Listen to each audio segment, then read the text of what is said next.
Today I'm going to show you why I deliberately destroyed my income stream and pivoted to a completely different strategy that most investors would call absolutely insane. And before you think I've completely lost my psycho mind, let me tell you exactly why my move could be the most brilliant strategic pivot I've ever made. We're not just talking about another investment shuffle, we're talking about positioning for what could be the greatest wealth transfer opportunity of the next decade. Welcome to Psycho Investor, where we don't just follow trends, we predict them, position for them, and profit from them before the crowd even realizes what's happening. If this is your first time on the channel, I'm the guy who publicly shares his six-figure portfolio journey, chasing life-changing yields that make traditional investors lose sleep. Today's episode is going to be different though.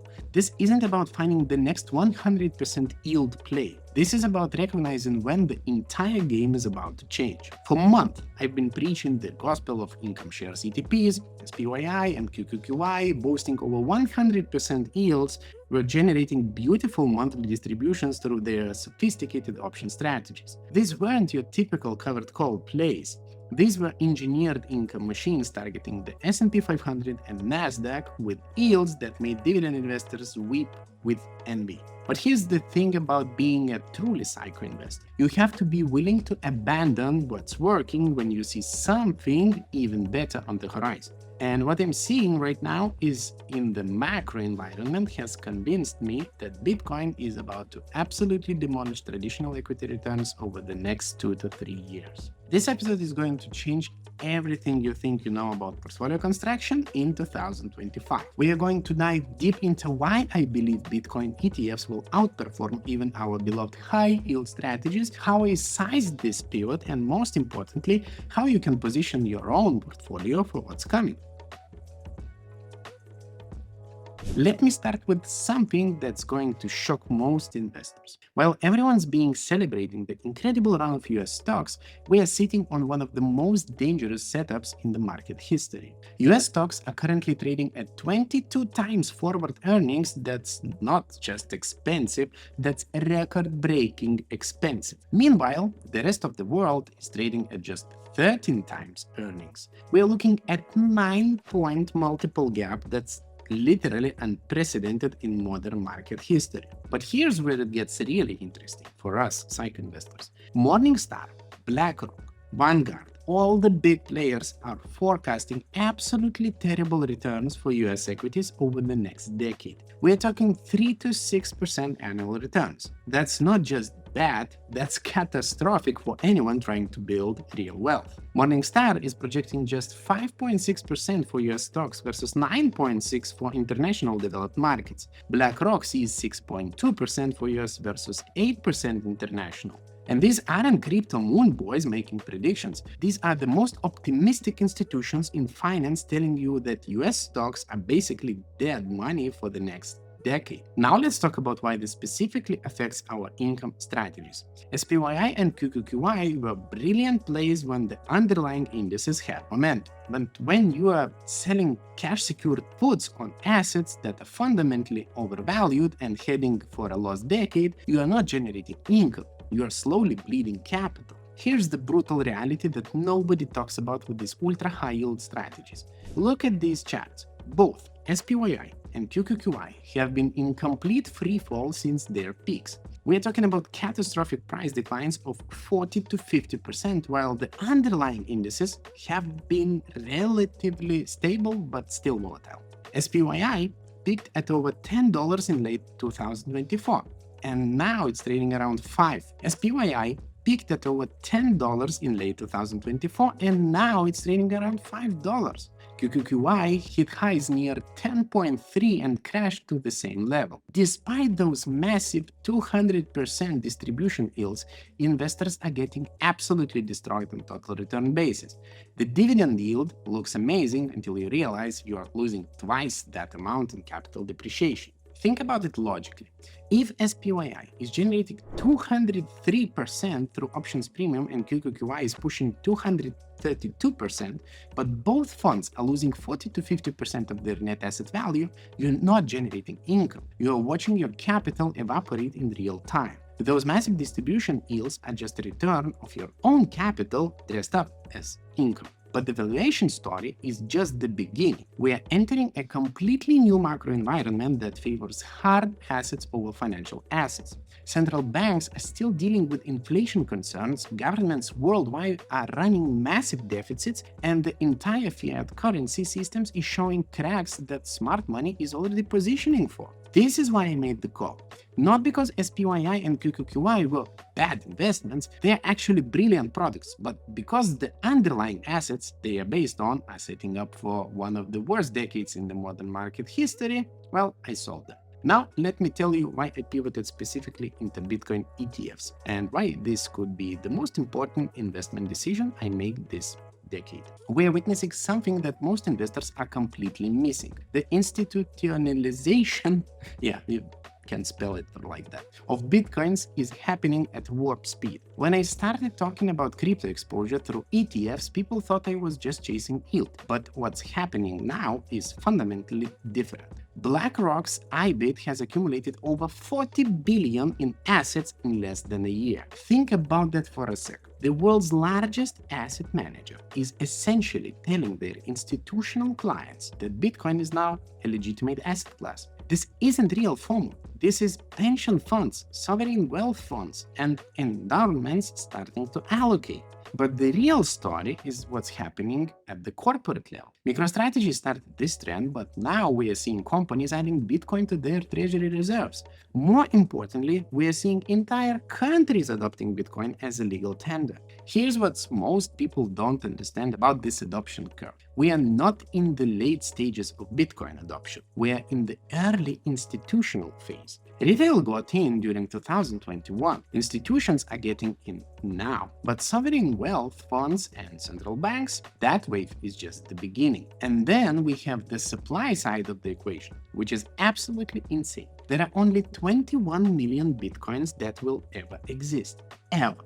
We are currently at about 19.5 million mined, and the rate of new supply is halving every 4 years. Meanwhile, demand is exploding exponentially. Think about the math here. If just 1% of global institutional assets allocate to Bitcoin, and we are nowhere near that level yet, you are talking about trillions of dollars chasing a fixed supply. This isn't speculation, this is basic supply and demand economics. And now, let me break down exactly why I chose BITO and IBIT for this exposure. BITO gives us Bitcoin futures exposure with that beautiful 54% yield we've been capturing. It's not just about price appreciation. We are getting paid while we wait for the thesis to play out. IBIT, on the other hand, gives us direct Bitcoin exposure through the most liquid and trusted ETF structure available to European investors. No futures contango to worry about. No complex derivatives, just pure Bitcoin exposure managed by BlackRock. Together, these positions now make up to about 50% of my total portfolio. That might sound aggressive, but remember, this isn't gambling. This is calculated positioning based on macro trends that are completely reshaping the global financial system. Just a reminder for my European psycho investors. BITO is accessible via BITO KZ ticker through Freedom24 broker, and you can also buy both BITO and IBIT via cash-secured put options through your existing brokerage accounts like IBKR. The beautiful thing about this strategy is that we are not just betting on Bitcoin to go up. We are positioned for continued institutional adoption, currency debasement across major economies, a generational shift in how people think about money, and the potential failure of traditional monetary policy. And here's the psycho part. Even if I'm only half right about this thesis, the returns will absolutely crush anything we could generate from traditional income strategies over the next few years. We're talking about asymmetric risk-reward that doesn't exist anywhere else in the market. Now, let me show you exactly how I executed this pivot and how you can think about similar strategic shifts in your own portfolio. First, timing.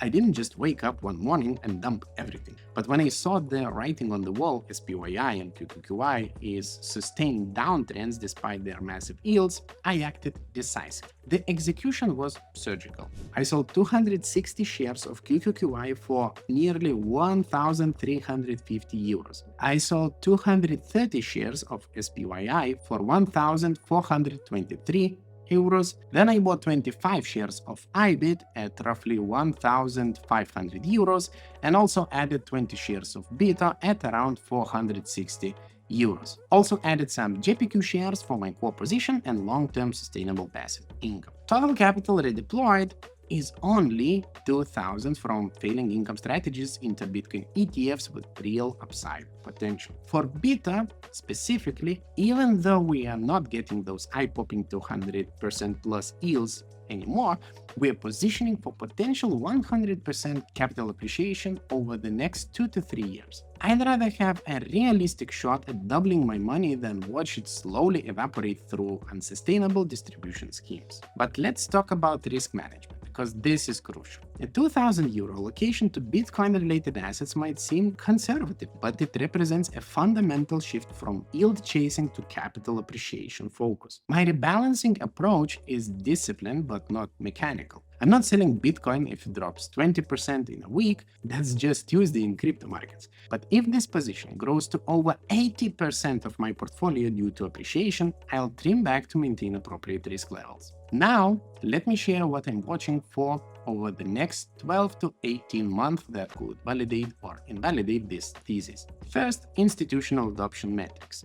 Every quarter, we get more data about pension funds, insurance companies, and sovereign wealth funds adding Bitcoin to their portfolios. If this trend accelerates, and I believe it will, we could see supply shortages that drive prices to levels most people think are impossible. The Bitcoin ETF flows are a real-time indicator here.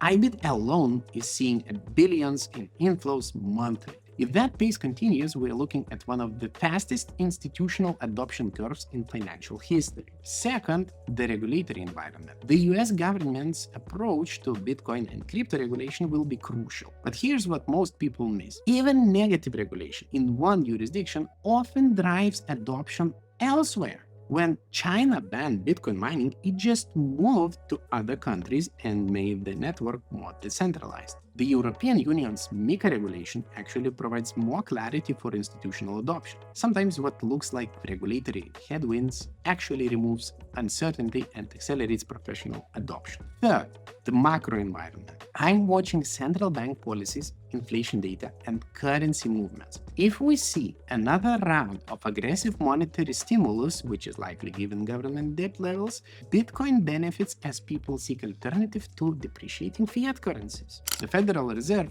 is in an impossible position. They can't raise rates enough to truly fight inflation without crashing the economy, and they can't keep rates low without destroying the currency. Bitcoin is the ultimate expression of this monetary policy paradox. From a technical perspective, Bitcoin is setting up for what could be one of the most explosive moves in its history. We're seeing institutional accumulation at levels that dwarf the 2020 and 2021 bull run. The supply dynamics are getting tighter just as demand is reaching escape velocity. Here's my base scenario. If institutional adoption continues at current pace, Bitcoin could reach 200 to 300,000 within 2, 3, maybe 4 years.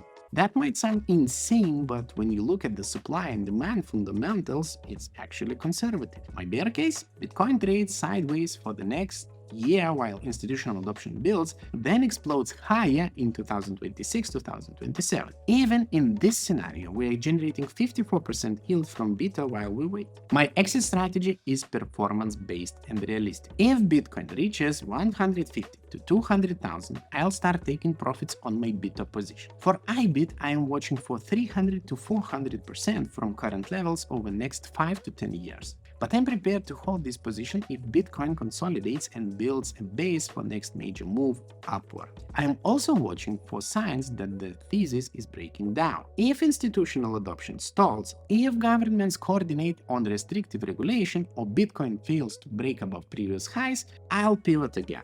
The difference is I'm no longer chasing unsustainable yields. I'm positioning for realistic but substantial capital appreciation. Before we wrap up, let me be crystal clear about the risks of this strategy, because this is not for everyone. Bitcoin is extremely volatile. We are talking about potential 50 to 80% drawdowns that can happen in weeks or even days. If you can't handle watching your portfolio value swing wildly, this strategy will destroy you psychologically before it makes you rich. This is why position sizing is everything. My Bitcoin allocation might be right for my risk tolerance and investment horizon, but it could be completely wrong for yours. You need to size this based on what you can afford to lose, not what you hope to gain. And here's the crucial lesson. Never chase yields that seems too good to be true. Those 200% plus distribution rates from SPYI and QQQY were red flags, not the opportunities. Real wealth building comes from sustainable strategies, not unsustainable income schemes. These ETPs disappointed me a lot. During extreme market stress, correlations go to 1. That means when everything is crashing, Bitcoin often crashes too, at least initially. Don't expect this to be a magic hedge that protects you when traditional assets are declining. Regulatory risk is real and ongoing. While I believe Bitcoin is too big to ban at this point, governments could still implement policies that significantly impact price and adoption. The ETF structure provides some protection, but it's not bulletproof. There are also technology risks specific to Bitcoin and crypto assets.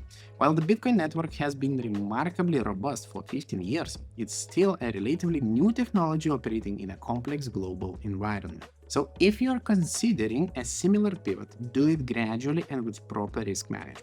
Don't sell your entire income portfolio tomorrow and buy Bitcoin.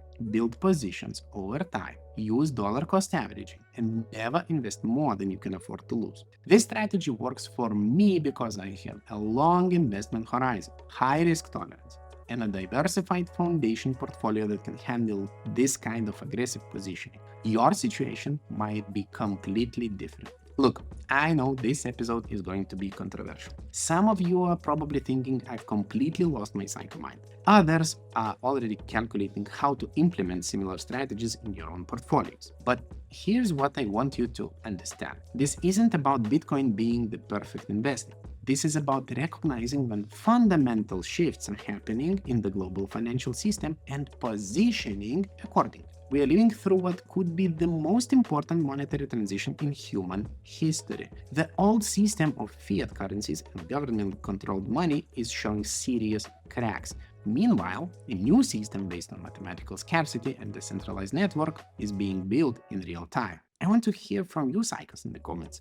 Are you making similar pivots in your portfolios? Do you think I'm completely wrong about the macro environment? Are you sticking with traditional income strategies? Tell me more about this in the comments. This is exactly the kind of discussion that makes our community different. We are not afraid to challenge conventional wisdom or make moves that seem crazy to traditional investors. If you want to stay ahead of these macro shifts and learn strategies that most investors are too afraid to consider, smash that subscribe button right now. Hit the notification bell so you don't miss any updates on how this strategy performs. And remember, the market rewards those who can see around corners and position before the crowd realizes what's happening. While everyone else is chasing last year's winners, we are positioning for next decade's opportunities. This is Psycho Investor, and I'll see you in the next episode. Stay psycho, stay profitable, and never forget, sometimes the craziest thing you can do is follow the crowd. Don't forget to check the links in the description. I'm sharing every move, every adjustment, and every lesson learned along the way. Until the next time, keep building that generational wealth.